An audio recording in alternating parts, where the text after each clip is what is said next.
podcast.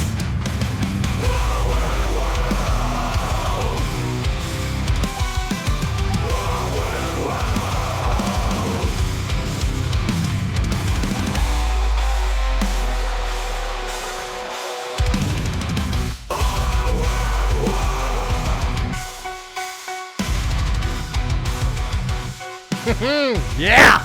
Oh, yeah. You are still in the right place. Don't freak out. But we got new music beds for the show. 220 some episodes later, I decided to switch things up a bit.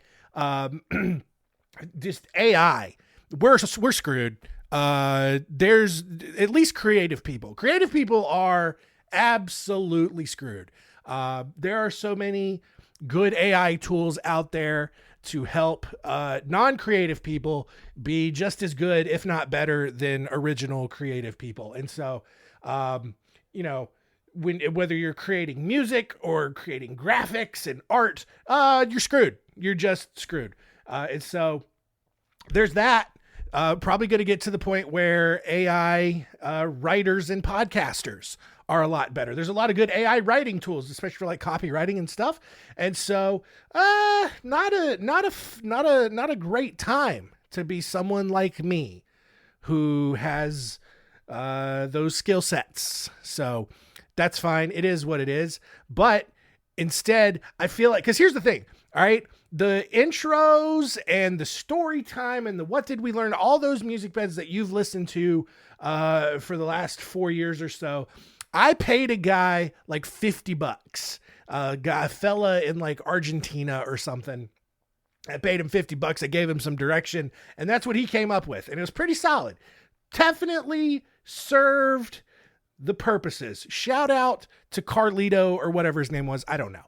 But I just made that for free. Didn't pay anything. And I made a new story time bed for free. And I made a new what did we learn bed for free. And it sounds way better, in my opinion, than what Homeboy made 4 years ago. And so that's how far technology has come. Because 4 years ago, this didn't exist. And now it does. And oh boy, it is what it is. Anyway, I'm excited for it though. It's a new era for the show, and it's going to be magical. So it's the start of a new month, which means it's another edition of the Weird Fun Bag. This is bag number 11, and we're talking about the stories of, you don't know who any of these people are, so what does it matter? Let's just get into it.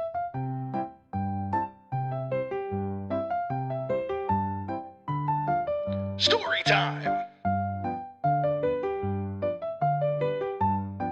Story time.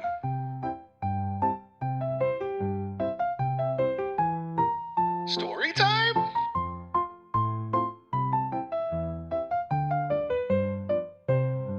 Story time. Look, the new intro song is fire, but that low-key story time bed might be my favorite. Like, it's so ridiculous. It's so stupid. And it fits with the stupidity of this show. So, our first story here is of a man named William Kogut, who was a death row inmate at San Quentin State Prison in California. He had stabbed a casino matron to death, which is a great way to end up on death row if you're ever interested. But it's just one random murder. It's not worth going into his whole life story and how he killed this person. It's not that interesting. This is the interesting part, right? When Kogut was handed his death sentence, he claimed that he would be the one to choose his own way of dying, and that's not how that works. Usually the judge sentences you to death by whatever, or whatever the state mandated form of capital punishment is, whether it's gas chamber or hanging or firing squad or just lethal injection or electric chair, whatever it is. Now, because trying to choose your own death sentence or form of death is generally against the rules in prison, Kogut was placed in solitary confinement so as not to give him the opportunity to get his hands on any kinds of weapons or items that he could then use to kill himself. However, he was given 2 decks of cards to play with to just pass the time until he gets executed. There's no way he could possibly find a way to kill himself with those decks of cards. Well, you should know very well by now that there is most certainly a way. Otherwise, he's not in this episode, and I don't mention the decks of cards to begin with. It's called storytelling, people. It's the Chekhov's gun. If I mention it in the start of the story, it's probably going to play a role later on. Foreshadowing. Anyway, Kogut, he takes these cards, and Kogut believed that the red dye that was used to make the cards of hearts and diamonds was somehow explosive. And it was. The dye, at least back then, at least back in the 1930s, late 1920s, I don't know if it is now, but the dye then was made of something called pyroxylin, which is apparently very explosive. So he spent his free time shredding those cards, and then he would soak them in water and then stuff the new material in a hollowed out hole that he had cut out in his cot. He then plugged that hole with a knob that he had somehow found somewhere, and then placed the cot over the cell's heater. And so basically what he's done is he's made this kind of like really ghetto oven, and he's shredded up these cards, and he's basically kind of extracting the dye out from this material because he's soaked this, cardboard pulp at this point, and he's got this dye, and the cardboard is kind of dissolving because he is he placed it in this makeshift oven. He's put it over the heater, and he's doing science, man. Dude's a genius. And so basically this somehow creates a bomb, and with this homemade bomb in place, he placed his head as close to the heater as possible. And eventually the material inside his cot got so hot that it exploded, blowing off most of his head, killing him instantly. The San Quentin coroner even claimed that he found the ace of diamonds embedded in Kogut's brain. Don't know if that's true or not. Embarrassed that they even let this happen, San Quentin officers began conducting regular checks of the inmates' cards collections to ensure that they were not making bombs out of them, because you absolutely are not going to deprive prisoners of their poker games. Got to let them keep the cards, but you can't make bombs out of cards. Apparently you can do that. Maybe not anymore. They probably fixed that loophole. But yeah, dude just created a bomb out of playing cards and blew his own head off, which is wild. Our next story here, it happened in 1974 when Bashir Kouchacji, it's a Middle Eastern guy, and his wife Gail decided to move back to Bashir's home country of Lebanon. Gail quickly found a job as a singer at the Phoenicia Hotel, which just so happened to be a hotbed of illegal arms dealing because, Lebanon.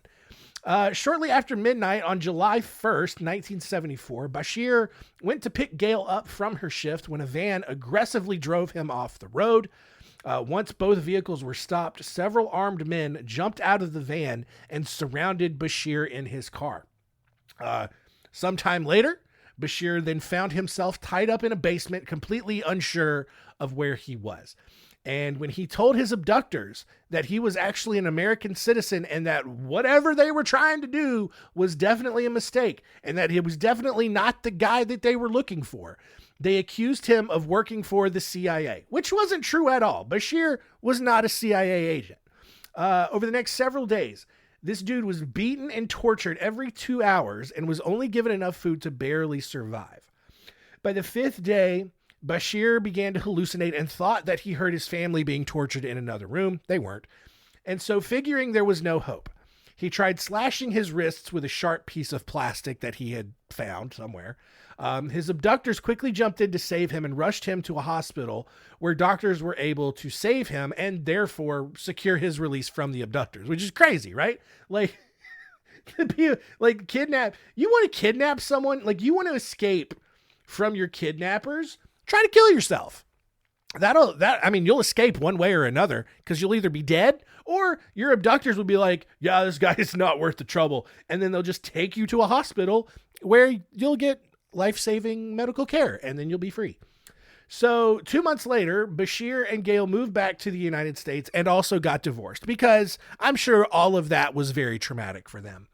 Bashir did his best to move on from everything that had happened and opened a North African restaurant, Moroccan food, I'm guessing, on the Sunset Strip in Hollywood. This restaurant quickly grew in popularity and was frequently visited by several celebrities, which allowed him to open up other locations in Philadelphia and Washington, D.C. So fast forward to 1982 when things are just about back to totally normal, right? Like he's killing it in the restaurant game. He's kind of over the trauma and stress of being kidnapped by terrorists, because remember, that was still a thing. And so he thinks things are back to normal, but then he starts receiving several strange phone calls at his Washington, D.C. restaurant. At first, he could only hear someone just breathing, I guess kind of menacingly on the other end. It was just like, hello?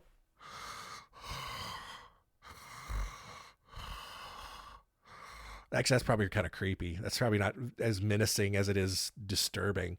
Eventually, though, after several calls, this caller eventually spoke up and told Bashir that he was going to be killed. Which is not what you want to hear. Bashir thought it was a random prank at first, but then things got serious when the caller began mentioning names of old friends that Bashir had not seen in years, right? Remember when you used to do prank calls? I think I was like I don't know, maybe kids still do prank calls, but I feel like I was part of the last generation of kids, like teenagers, who would prank call people, because you still had landlines and there was no texting, right? Like nowadays you can pass the time texting people. You didn't do that. You couldn't do that back when I was growing up. And so I had this friend, and we would do basically like 3-way calls, and she would basically just call these random numbers, and they were always Mexicans, which is wild to me. We never, in all of the times that I was on the phone with her doing this, never got an American person. It was always some Mexican person, and how do I know this? Because they answered, bueno. That's how they answer the phone. And she would just launch into this like she was being attacked and like she was in trouble, and like, which is wild. It's a wild thing to do to just some random person, right? Like, just imagine, like, again, most of us nowadays, we see like a number we don't recognize on caller ID. We're not answering it. But these people, they just answered the phone, and all of a sudden it's just like, oh my God, help me. Ah, he's attacking me. Oh my God, I'm bleeding. Like all that kind of stuff. And it was nuts. And then just like the Mexican person on the other end is just like, bueno, hola, no habla inglés. Oh, no, you know, like they probably had no idea what was going on anyway. But just like, welcome to America, I guess. Just terrible things that we would do as kids that, I mean, ultimately harmless, but just weird and disruptive. And like, why would you do that?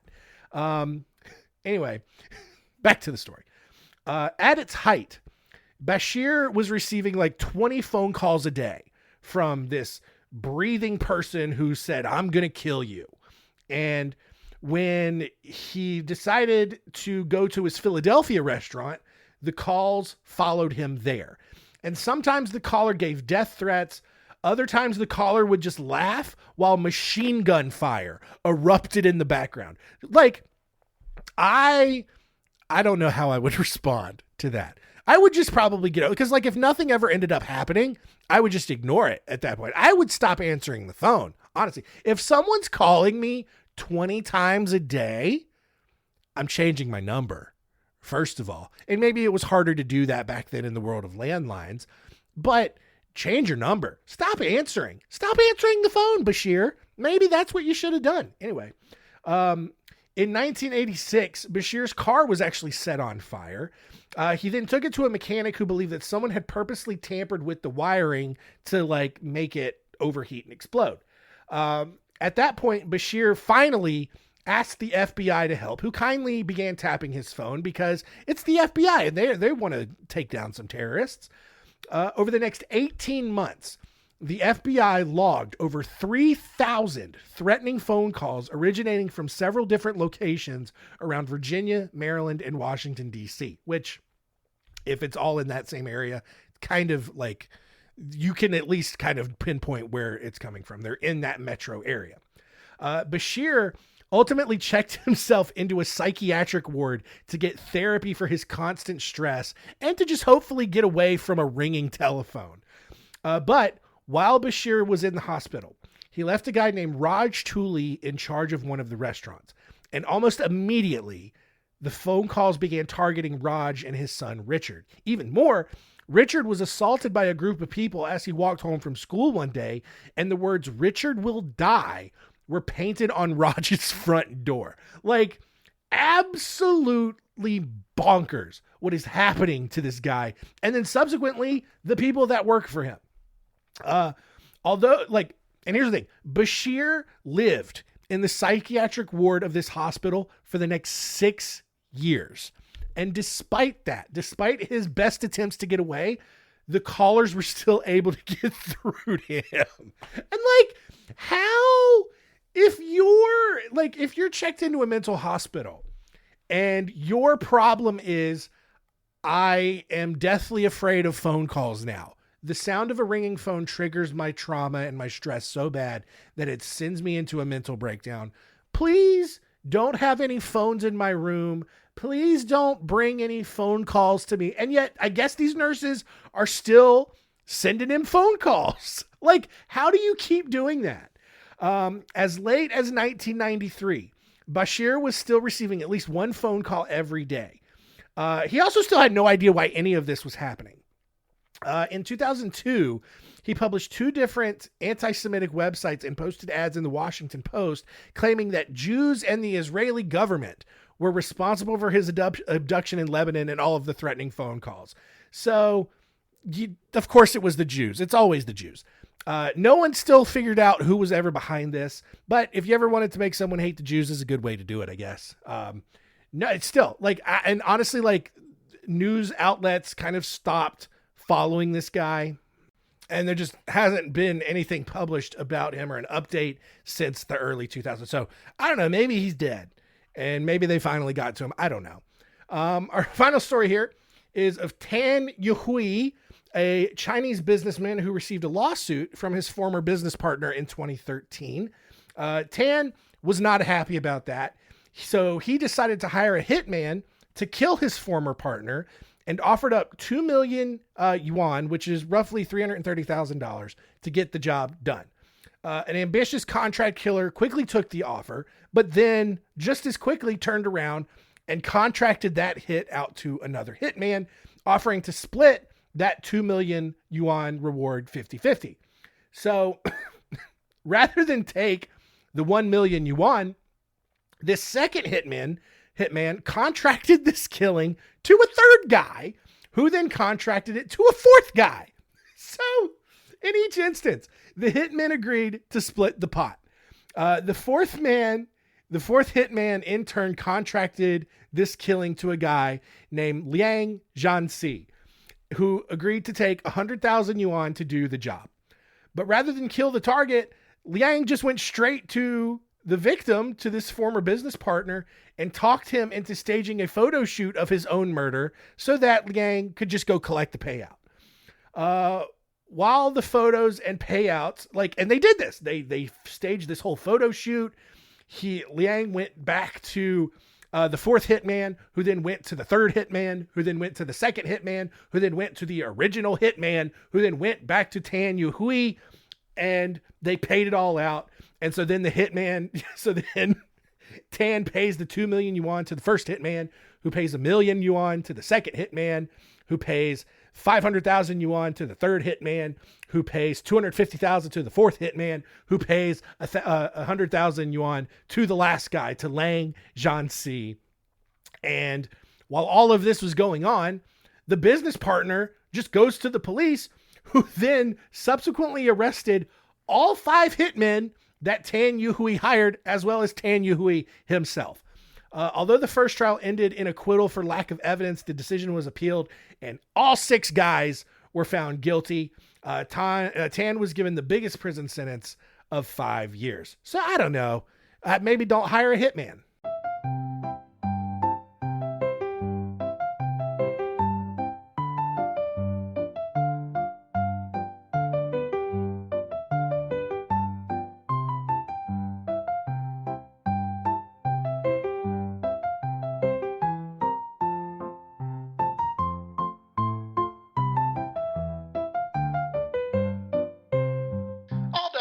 All right, weird fun bag number 11 in the books. Let's recap these 3 stories and see what we learned today.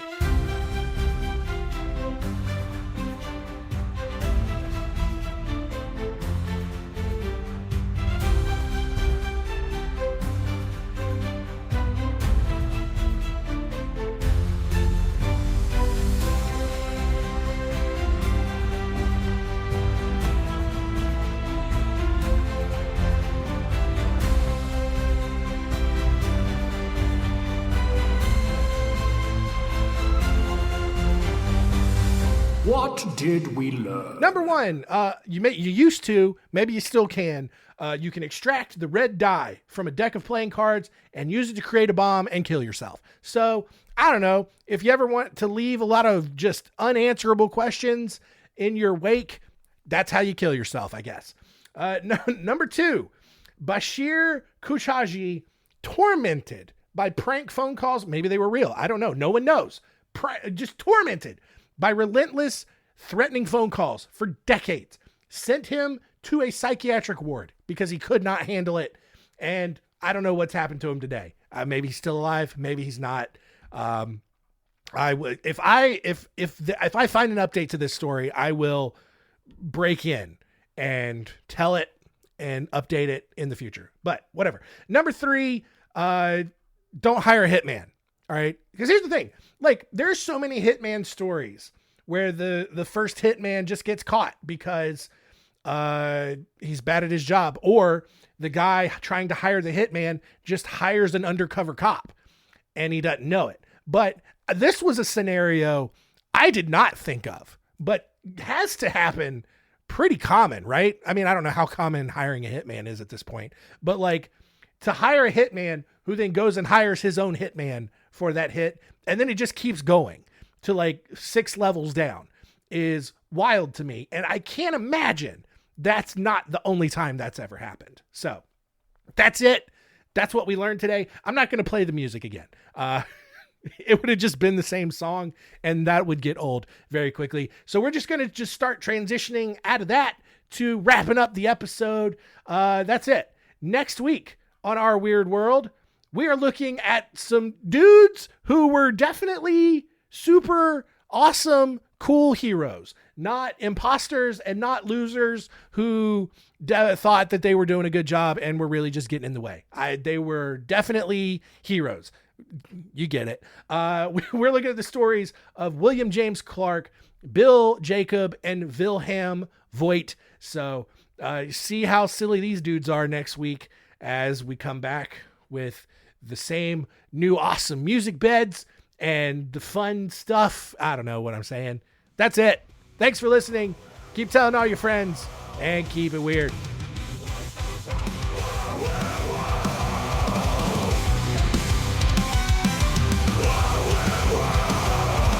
This is a podcast